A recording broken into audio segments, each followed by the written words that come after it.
Alright, so I have been waiting for this day. It's been almost 2 weeks since I've ordered this. I ordered an Android head unit. Today we're going to be installing it. I have a subwoofer setup going along with it as well. Hopefully the sound finally sounds good in the WRX, because anyone that has ever listened to the stock system in the WRX, it's terrible. That's all I'm going to tell you.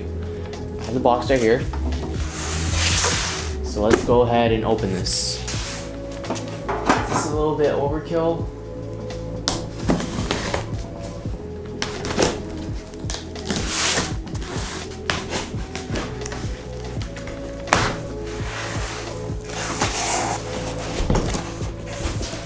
Now I ordered the Android iDoing head unit, specifically iDoing, because everything's supposed to be plug and play, built-in Apple CarPlay, so I didn't have to buy any dongles or anything for that, but we'll find out once we get it installed. But yeah, everything should be plug and play, no splicing, no cutting your stock harnesses or anything like that. It should be fairly easy, so if I could get this done, you should be able to get it done as well. Let's finally open this up. Packaging's pretty good. Good job, iDoing.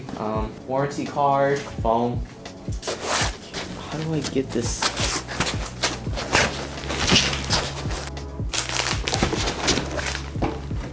Oh, so since it's quarantine time, whatever, they provided a protective mask.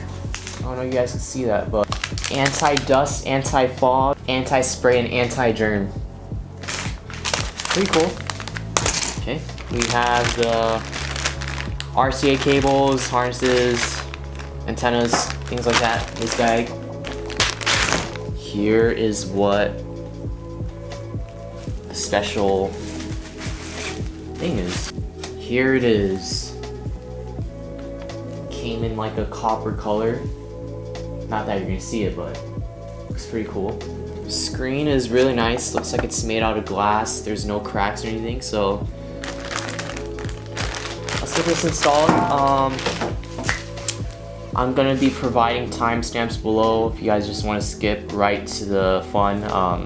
When it's installed, sound tests, all that. Timestamps are gonna be below in the description, so make sure you guys go check that if you don't want to watch the whole video, even though you should.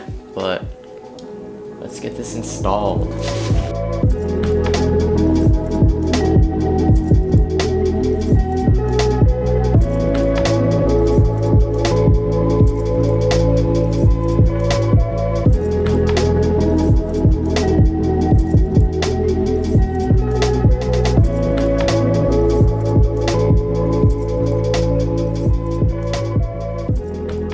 Okay, so I just got done hooking all the harnesses that it came with. Everything was pretty simple. I looked at the diagram on the website to see what is what, and they all plug in to one hole, so it's hard to mess up. It's like playing with Legos. One goes into here, blah, blah, blah, blah, blah. Now I just gotta get the actual head unit out, and I believe there are two 10mm bolts on each side, so I'm gonna have to remove the glove box. There's one like down here. I have to like move the airbag or something. Anyways, I'm gonna figure it out, and then I'll get back to you guys when it's done. Oh, and one thing, the package came with these, so you guys don't have to buy your own.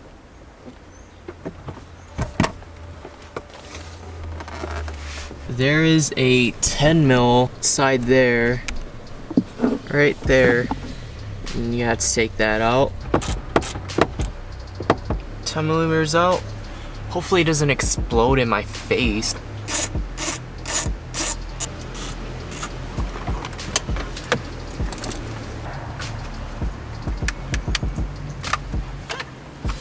Vents are out. And I believe we're gonna be replacing, no, we're gonna be moving these to the new head unit, so that should be plug and play as well. Two 10mm on top. Subaru did not want these head units going anywhere.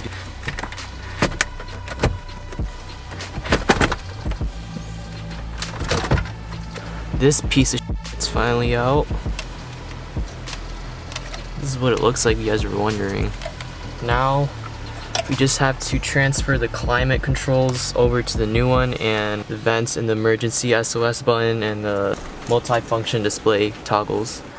Climate controls are back in. Now it's just plugging everything back up. and it should be pretty easy. Okay, so I got most of the harnesses plugged in. Now I'm just gonna turn on the car to see if it powers up. No. Damn, that was anticlimactic. Not getting power. So we got all the harnesses connected. Now we just gotta see if we have sound. Oh yeah. Yeah, let's see if the radio works. Oh yeah, we got sound. Oh yeah, we got sound. Oh yeah. Yeah. I don't know. Let's mess with it once we get the sub hooked up. Yeah. Oh, you need the splitter, huh? Yeah, I need to get that. Yeah. There's a sub out one. Sub right here. Oh, okay.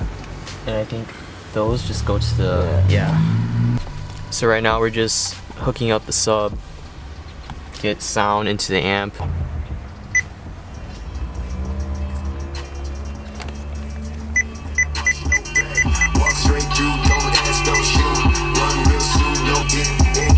Oh, what's the gain set at?